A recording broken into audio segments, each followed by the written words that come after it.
Thank you, Deputy Speaker. And I rise today to speak on the Environmental Protection and Biodiversity Conservation Amendment Standards and Assurance Bill because Labor will not support the weakening of our environmental laws. We are in the middle of a biodiversity crisis, an extinction crisis, and we should be doing so much better than this. We should be strengthening these laws, not weakening them.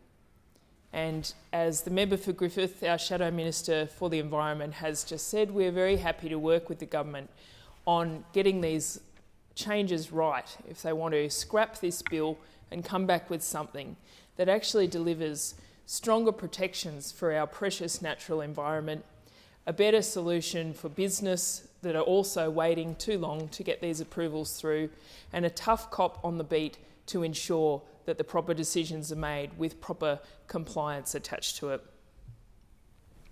We have a real opportunity with the Samuels review, the 10-year review of the EPBC Act, to actually address some of the problems with these laws that have been shown not to be delivering in the way that they should be. And Professor Graham Samuel has said in his final report that Australia's natural environment and iconic places are in an overall state of decline and are under increasing threat. The pressures on the environment are significant, including land use change, habitat loss and degradation, and feral animals and invasive plant species. The impact of climate change on the environment will exacerbate pressures and contribute to further decline. In its current state, the environment is not sufficiently resilient to withstand these threats. The current environmental trajectory is unsustainable. Those are very important words from Professor Samuels and something that we in this place should be listening very carefully to as we decide what sort of laws we want, what sort of role we want for the Commonwealth in ensuring that our beautiful and precious natural environment here in Australia is protected into the future. These words are a clear and succinct indication of what is at stake. Australia's natural environment and iconic places, the Great Barrier Reef, our national parks, Kakadu, alpine areas across the Great Dividing Range, unique cool temperature rainforests in Victoria, ancient First Nations cultural sites, our world-renowned beaches, the 12 Apostles, to name but a few, are at risk, and the legislation designed to protect them, the EPBC Act, is not up to the job, and neither is this legislation. The Samuels Review paints a bleak picture of what inaction to protect our environment means. And it is a call for this Parliament to act, and unfortunately it is a call that is being ignored by the Morrison government. Its coalition partner, the Nationals and the Environment Minister, are all ignoring this important call. The measures in this Act demonstrate this unequivocally.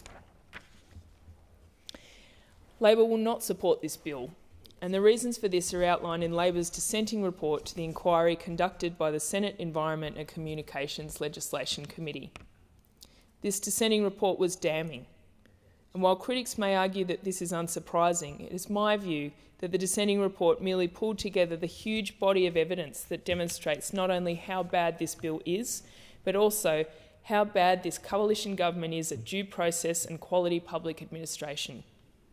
One such example highlighted in the dissenting report are the findings from the Auditor-General from June 2020. The dissenting report summarised the Auditor-General's findings as follows: that most key decisions were being made outside statutory timeframes, with the proportion of referral, assessment method and approval decisions made within statutory timeframes decreasing from 60% in 2014-15 to 5% in 2018-19.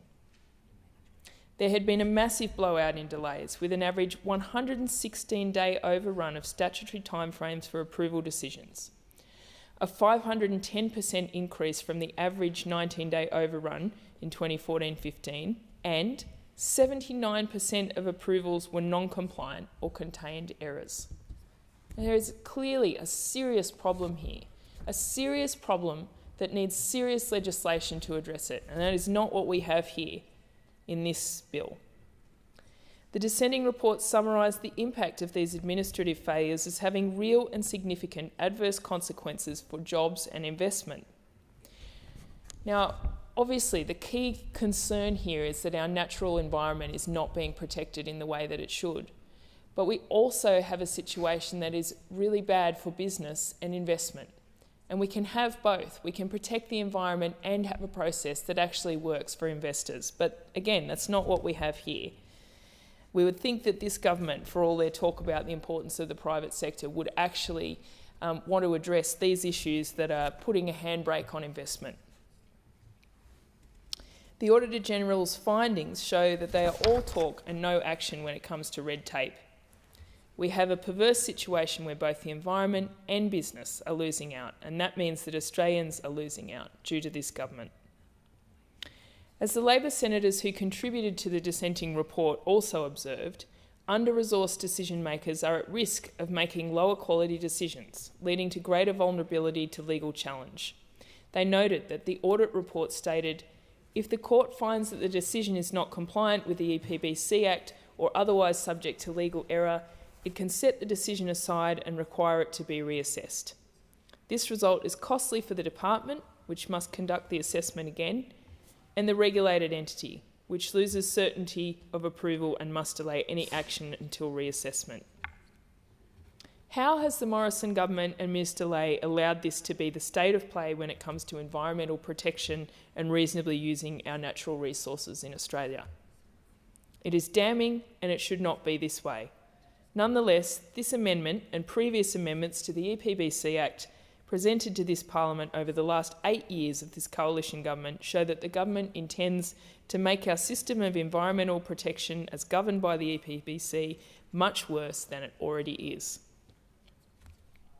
Labor senators recommended that the government withdraw this bill and instead propose for the Parliament's consideration an interconnected suite of reforms that provide for stronger environmental protections to address the overall state of decline and the state of increasing threat.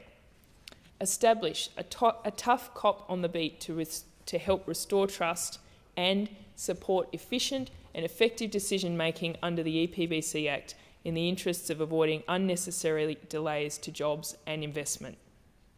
And the recommendations put forward by the committee are simple in their expression but indicate how inadequate the government's ambition for reform is. We must have strong environmental protections in this country. Our natural environments are at risk or already seriously degraded. Not only should we be protecting our natural environments, but we should be putting more resources into maintaining and rehabilitating them. A tough cop on the beat has already been directly called for in the Samuel Review.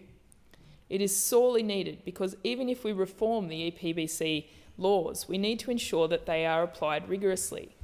This is not happening now, and it makes a mockery of having a regulation scheme for environmental protection in the first place. And the final recommendation to support efficient and effective decision-making under the EPBC Act to avoid delays is vital. We know this Morrison government has decimated the public service and capability during its 8 years in office.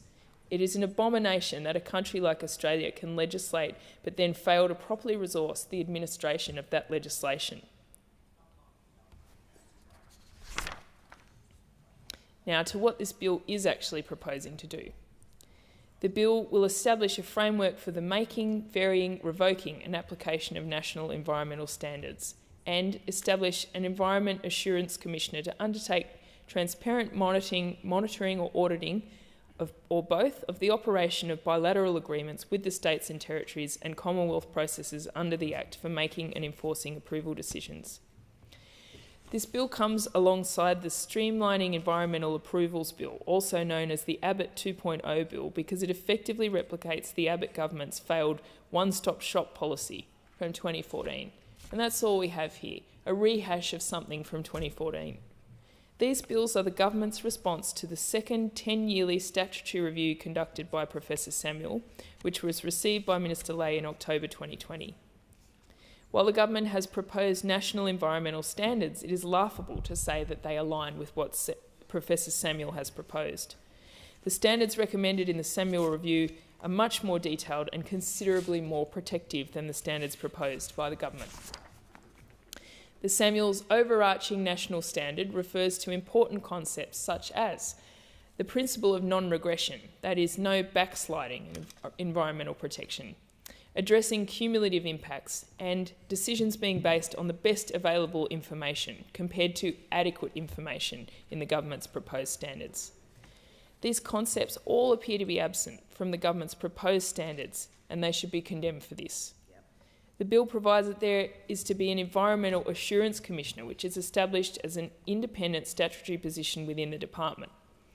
The Environment Assurance Commissioner will be appointed by the Governor-General, will be independent and will not be subject to directions by the Minister.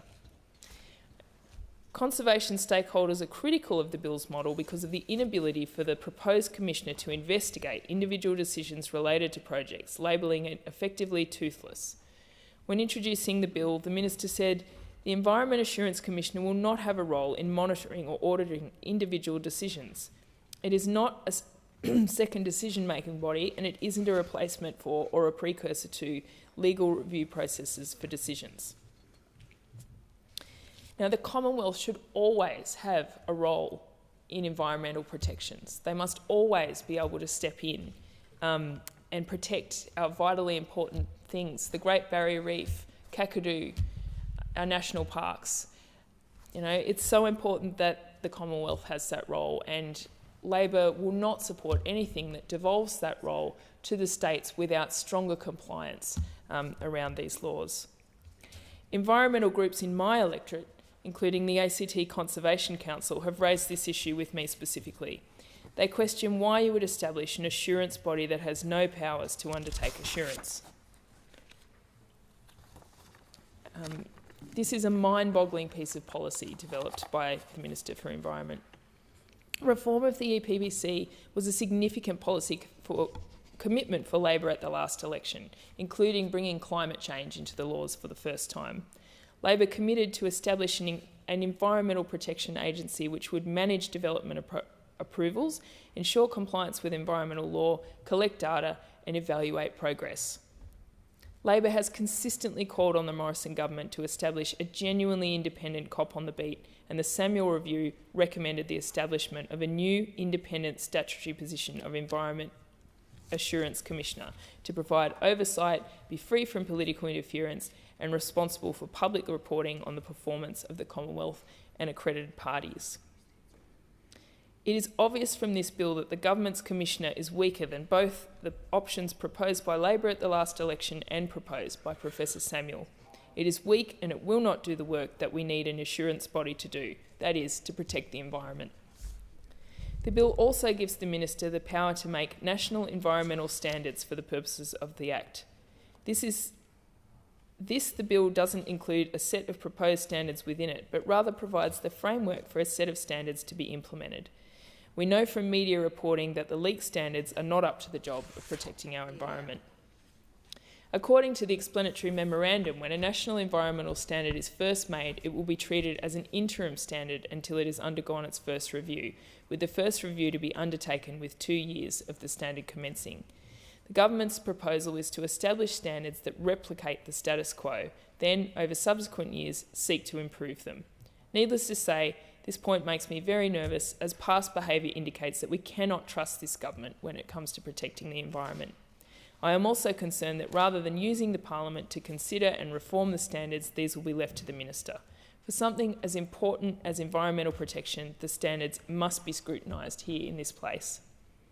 Perhaps most concerningly, the bill allows the Minister to make a decision or do a thing that is inconsistent with a national environmental standard where the Minister considers it to be in the public interest. This government claims it may be necessary to balance environmental considerations with the social and/or economic impacts of a project. Stakeholders have expressed concern about this, and I want to put my concerns on the record too. We should be relying on a robust set of environmental standards to protect our environment, not allowing a minister to do whatever they want. Now, I just want to reiterate that Labor will not support any weakening of our environmental laws. We want to see strong Commonwealth laws to protect our precious natural environment, and we also want to see a better situation for investment where things can be done quickly. We want to see a tough cop on the beat to actually ensure that these laws do what they were intended to do. We want to protect our environment for the next generation and for its uniqueness in general. Thank you, Deputy Speaker.